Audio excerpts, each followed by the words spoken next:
All right, the first step is to select the birth dates. Then right-click, Format Cells,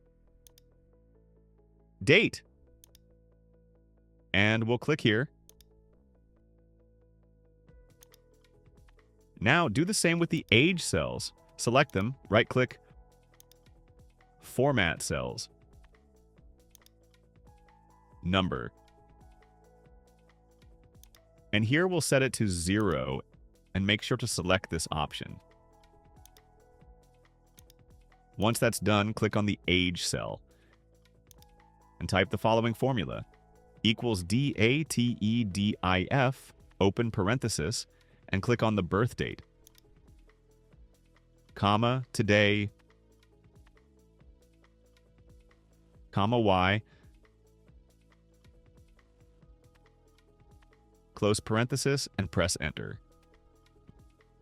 Now, to automatically fill the other cells with the same formula, just click here and drag this down, and that's it.